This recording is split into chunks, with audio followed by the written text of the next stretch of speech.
Bienvenidos a TMT Conversaciones, a este ciclo especial en este año de pandemia y cuarentena. Vamos a charlar ahora con Manuel García Mansilla, que es abogado constitucionalista y decano de la Facultad de Derecho de la Universidad Austral. Manuel, ¿cómo va? ¿Qué dice José? Buen día, ¿cómo te va? Manuel, ¿existe el lawfare? Y en el caso de que exista, ¿de qué se trata? No, el lofer no existe.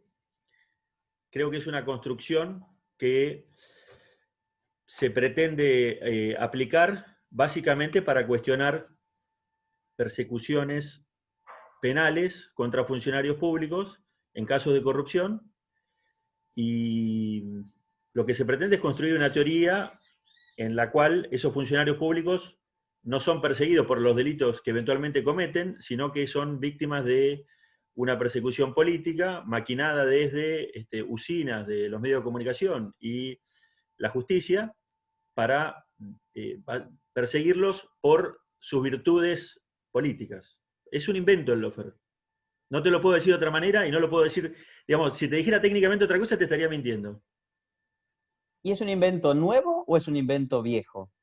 No, el lofer, digamos, el lofer como concepto nació como un concepto para impedir la persecución penal contra militares norteamericanos en el extranjero, pero en un contexto que no tiene nada que ver con lo que digamos, con el que se lo quiere aplicar acá en Argentina.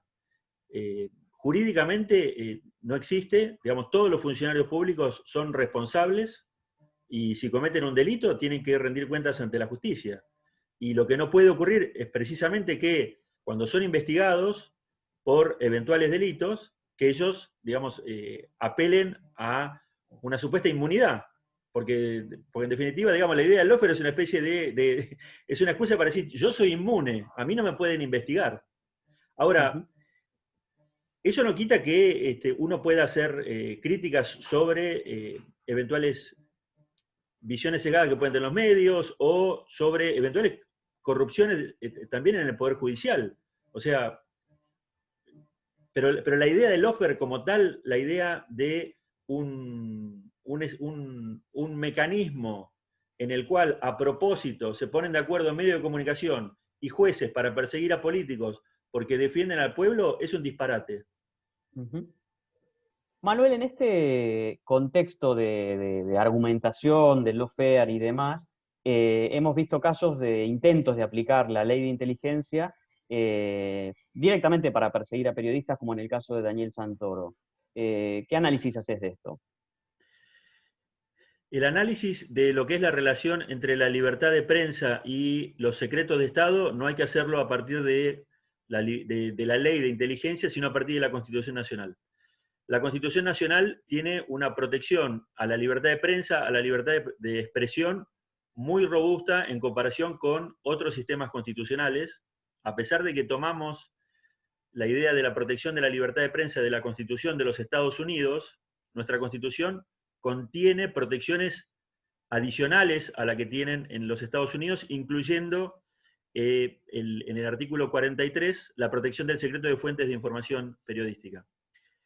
Entonces, de lo que hay que partir es del principio de que los periodistas tienen el derecho a buscar, obtener y divulgar información de toda índole, aún la que sea secreta, con algunas restricciones.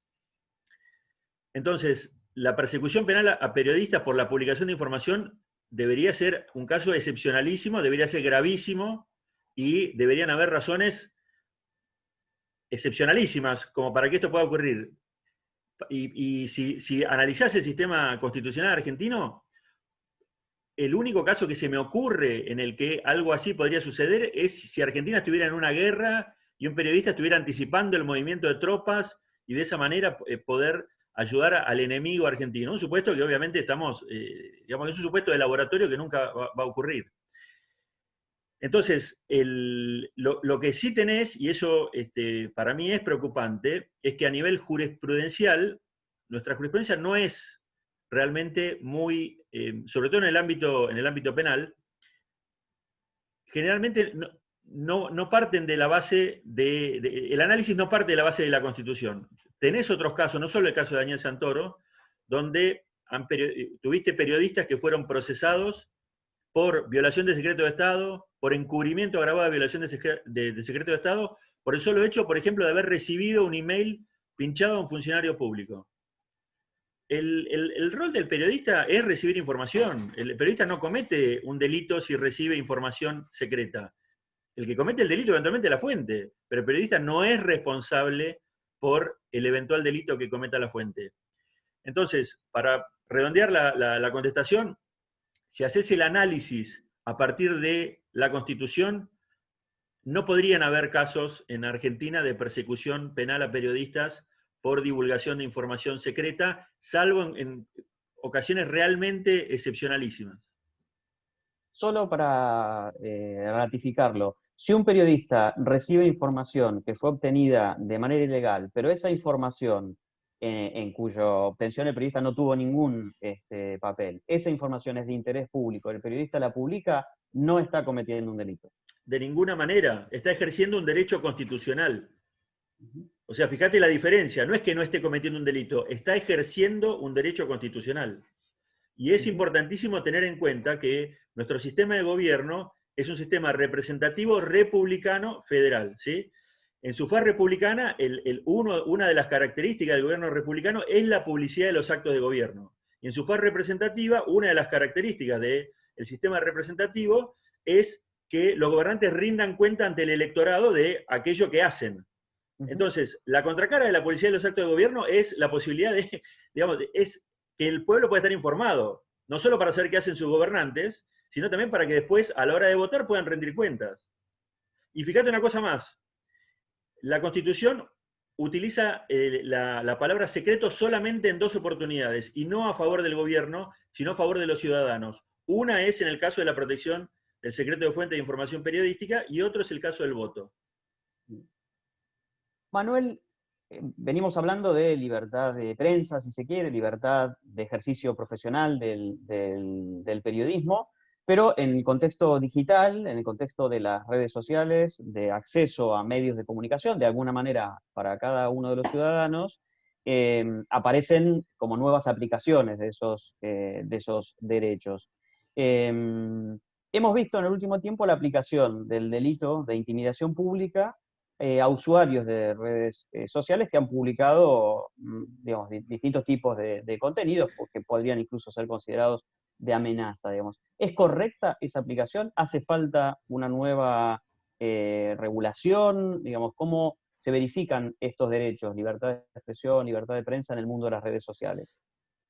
La libertad de prensa, la libertad de expresión aplica al mundo de las redes sociales de la misma manera que aplica fuera de las redes sociales. Ahora, lo que vos podés tener en este tipo de casos, en esto, por supuesto, la casuística es muy importante. Tenés que ver en los casos de, por ejemplo, intimidación pública, si vos tenés un usuario de Internet que incita a la violencia contra un funcionario público, por ejemplo, eso puede o no estar protegido por la Constitución, por la libertad de expresión. En los Estados Unidos, la Corte Suprema norteamericana tiene un test que se aplica para este tipo de casos cuando cualquier ciudadano incita o a cometer un acto ilegal o a la violencia, para ver si esa incitación, si esa expresión está amparada o no por la primera enmienda, por el derecho a la libertad de expresión. El test que se aplica es el de la inminencia de la comisión de un delito. Si a través de esa incitación, inminentemente, digamos, de manera inmediata, se comete un delito, entonces esa expresión no está protegida por la libertad de prensa. Ahora, si la expresión es una expresión para incitar a la violencia o para incitar a un acto ilegal, por no pagar impuestos, por ejemplo, y eso no ocurre en un futuro inmediato, eso es, digamos, es una expresión protegida por la libertad de prensa, y no interesa si esa expresión se hace a través de las redes, a través digamos, de viva voz en la calle o en un medio de comunicación escrito. Ahora hay también una cuestión que ya tal vez no sea del ámbito del derecho constitucional, sino del funcionamiento propio del sistema, que son los tiempos de aplicación de muchas de estas cuestiones, ¿no? Las redes sociales, bueno, tiene que ver con una mirada más de uso, más desde la comunicación, si se quiere, son el reino de la inmediatez, ¿no? Y nuestro sistema judicial es más bien lo contrario, incluso creo que en exceso. ¿Cómo se respetan o se hacen, se verifican estos derechos y se cumplen las responsabilidades que cada ciudadano tiene en ese contexto, con este sistema judicial?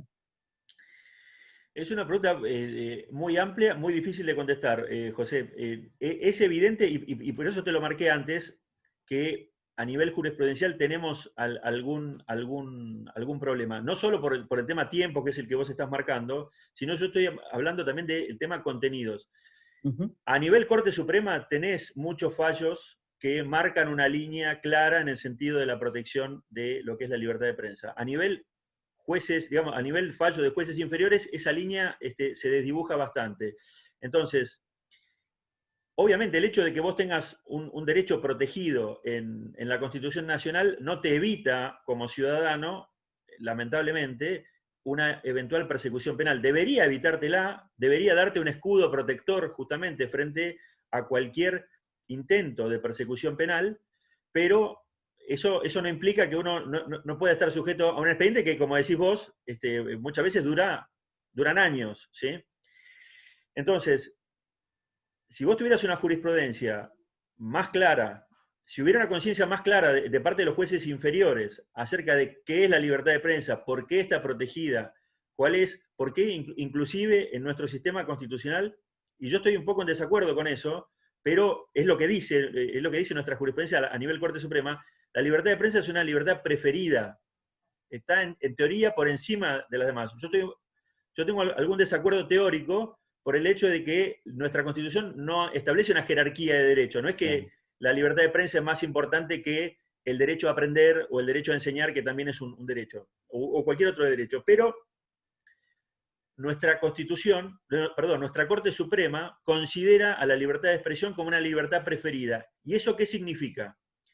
Lo que significa es que cualquier acto de parte de los funcionarios públicos, de los poderes políticos, que pretendan restringir ese derecho, se presumen inválidos, se presumen inconstitucionales.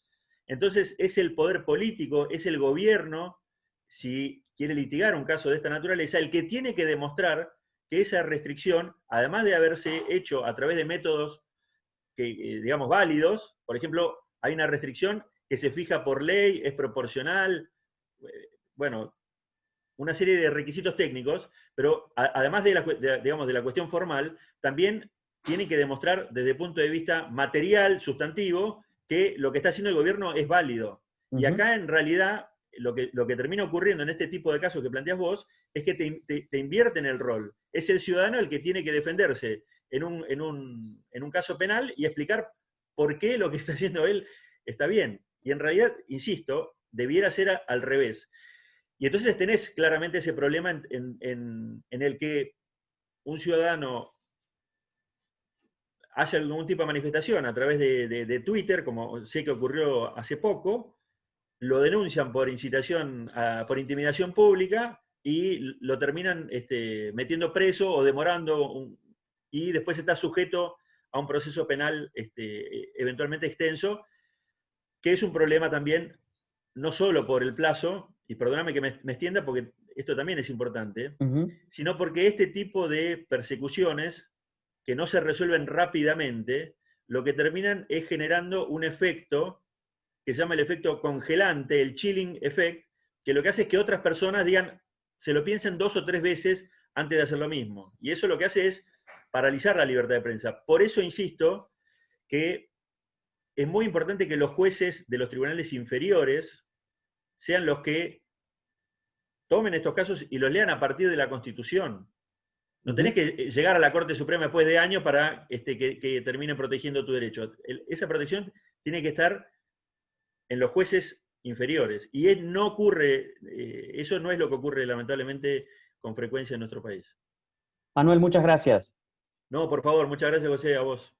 Hablábamos con Manuel García Mancilla, abogado constitucionalista, decano de la Facultad de Derecho de la Universidad Austral.